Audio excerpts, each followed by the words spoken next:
عیسیٰ علیہ السلام کے بارے میں کیا آپ کو نہیں معلوم؟ قرآن مجید میں فرمایا کہ میں مردوں کو زندہ کرتا ہوں، احیی الموتى باذن اللہ، اللہ کے حکم سے مجھے وہ قوت ملی ہے کہ مردوں کو زندہ کرتا ہوں، وَأُبْرِئُ الْأَكْمَحَ وَالْأَبْرَصَ، مادرزاد نابینا کو تندرست کر دیتا ہوں، آنکھ والا بنا دیتا ہوں، اور کوڑی کو بدن چمکیلا خوبصورت عطا کر دیتا ہوں، تندرست بنا دیتا ہوں۔ یہ قرآن مجید میں اللہ نے فرمایا۔ تو یہ کچھ خوبیاں وہ ہیں جو اور کسی کو نہیں ملی، انبیاء اور رسول کو اللہ نے عطا کی۔ اسے ہم لوگ معجزہ کہتے ہیں۔ اور میرے آقا سرور کائنات پر نبوت اور رسالت منتہی ہو گئی کہ آپ کو اللہ نے خاتم النبیین بنایا۔ اس لیے اب آپ کے بعد کوئی نیا نبی آنے والا نہیں۔ تو اب اس دین کا کام کیسے چلے؟ کیسے چلے گا اس دین کا کام؟ اس کے لیے اللہ تعالی نے اس امت میں بڑے بڑے اولیاء، علماء، اکابر ائمہ کو وجود دیا، اور ان میں انبیاء کرام کے کمالات کے جلوے بطور مظہر عطا کیے۔ اس وجہ سے سرکار غوث پاک بھی فرماتے ہیں کہ کل ولی لہو قدم و انی علی قدم النبی بدر الکمالی، ہر ولی کسی نہ کسی نبی کا جلوہ کرم ہوتا ہے، اور میں سید کائنات، فخر رسل،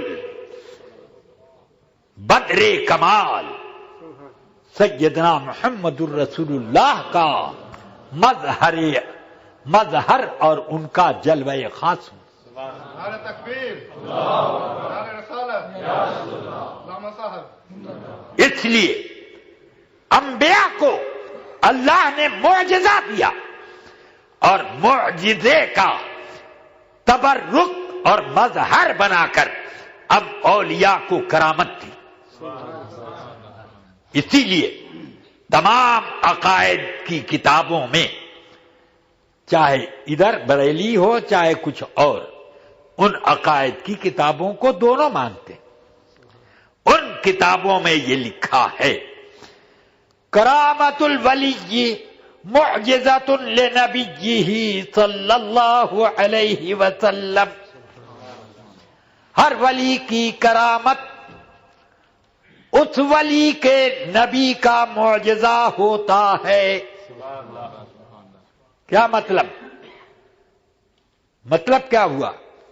مطلب یہ ہے کہ معجزہ نبی کے ہاتھ پر ہوتا ہے اور کرامت ولی کے ہاتھ پر ظاہر ہوتی ہے، مگر ولی کے کرامت کے ہاتھ پر کرامت ظاہر اس لیے ہوئی کہ اس کے نبی کے دین کی سچائی ثابت کرے۔ اس لیے نبی نے گویا کہ اپنا معجزہ کرامت کی شکل میں اس ولی سے ظاہر کرایا، تو اس نبی کے دین کی سچائی اس کرامت سے ثابت ہوئی۔ اس طرح پر ہمارے تمام ائمہ متکلمین فرماتے ہیں، اس میں اگر اختلاف کرامت کے معاملے میں کسی کو تھا تو وہ صرف معتزلہ تھی۔ معتزلہ نہیں مانتے تھے کہ کرامت کوئی چیز ہے۔ مگر آپ مجھے ایک بات بتائیں، قرآن شریف آپ نے پڑھا ہے؟ سورہ الم تری کیف کسی نے پڑھی ہے کہ نہیں؟ اور یہ معلوم ہے کہ نہیں کہ الم تری کیف میں اس واقعے کا ذکر ہے کہ ابرہا کعبہ ڈھانے کے لیے ایک بڑا مضبوط لشکر لے کر آیا، تو حضرت رسول پاک کے دادا عبد المطلب کعبے کے دروازے پر گئے، چوکھٹ پکڑ کر دعا کرتے ہیں اے اللہ یہ تیرا گھر ہے، اس کی حفاظت ہمارے ذمے نہیں ہے، تو اپنے کرم سے حفاظت کرے گا. سمجھ گئے؟ یہ کہا اور اس کے بعد آئے ابرہا کے پاس. تو پوچھتا ہے کیسے آئے؟ کہ میں آیا ہوں کہ میرے اونٹ اور بکریوں کا سب ریوڑ آپ کے لشکر نے ہڑپ کر لیا ہے، آپ وہ مجھے دے دیجئے. کہ اوہ یہ اپنا اونٹ اور بکری مانگنے آئے ہو؟ میں سمجھ رہا تھا کہ کعبے کے تم متولی ہو تو کعبے کی حفاظت کے لیے مجھ سے درخواست کرنے آئے ہوگے. کعبے کا میں متولی ہوں، مالک تھوڑی ہوں. جو اس کا مالک ہے وہ اس کی حفاظت کرے گا. میں اپنے اونٹ کا مالک ہوں، اپنی بکری کا مالک ہوں، حفاظت کے لیے آ گئے تھے تجھ سے مانگنے. جو اس کا مالک ہے کعبے کا وہ حفاظت خود کرے گا، مجھ سے مجھ کو بولنے کی ضرورت نہیں. اپنے اونٹ بکری لے کر چلے آئے. اب جیسے ہی لشکر تیار کیا گیا، مزدلفہ اور منا کے بیچ میں یہ لشکر ٹھہرا ہوا تھا، تیار ہوا کہ اب چلو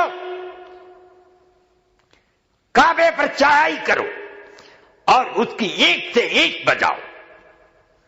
اب جیسے ہی لشکر اٹھ کے تیار ہوا، ہاتھیوں پر سوار ہوا، تو اللہ فرماتا ہے کہ الم تر کیف فعل ربک باصحاب الفیل الم یجعل کیدہم فی تضلیل وارسل علیہم طیرا ابابیل. آپ نے نہیں دیکھ لیا کہ اللہ تعالی نے ہاتھی والوں کا کیا حشر کر دیا؟ ان کی ساری چال بازیوں اور ساری طاقتوں کو اللہ نے ملیا میٹ کر دیا. بھیجی ان کے اوپر چڑیاں، طیرن ابابیل، چڑیاں بھیجی ابابیل، جو گراتی تھیں ان پر چھوٹے چھوٹے کنکر، من سجیل یعنی کنکریوں کے پتھر گراتی تھی. تو فجعلہم کعصف مأکول، اللہ نے چبائے ہوئے بھوسے کی طرح پورے لشکر کو کر دیا. سب پیوندے خاک بن گئے. وہی اب مجھے بتاؤ یہ کہاں سے ایک کنکری میں ایٹم بم کی طاقت آئی ہے؟ آپ مجھے بتائیے. ایک کنکری کو اللہ اتنی بڑی طاقت دے دیتا ہے کہ چڑیے نے یوں گرایا، لشکر کے سپاہی پر کے سر پہ گری، سر میں سے چھیدتے ہوئے چلی گئی، ہاتھی کا پیٹ پھاڑتے ہوئے زمین میں گھس گئی، سب وہیں پر مر گئے. مجھے بتائیے اتنی طاقت کنکری میں آئی کیسے کہ سپاہی بھی مر گیا، ہاتھی بھی مر گیا اور وہیں پر ڈھیر ہو گئے؟ یہ طاقت کہاں سے آئی؟ اللہ نے دی ہے کہ نہیں؟ بس جس کو اللہ کی قدرت پر ایمان ہے وہ اس بات کا بھی ایمان رکھتا ہے کہ کنکری سے اللہ بڑی بڑی چٹانوں پہاڑوں کا کام لے لے، اور اس بات پر بھی ایمان رکھتا ہے کہ اللہ اگر اپنے کسی ولی کو چاہے تو یہ طاقت دے دیتا ہے کہ وہ آسمانوں پر اڑے اور زمینوں پر آنن فانن کہاں سے کہاں کی مسافت طے کرے. جس کو اللہ کی قدرت پر ایمان ہوگا یہ نہیں مانے گا. اللہ قادر مطلق ہے، جس کو جیسی قدرت چاہے عطا کرے.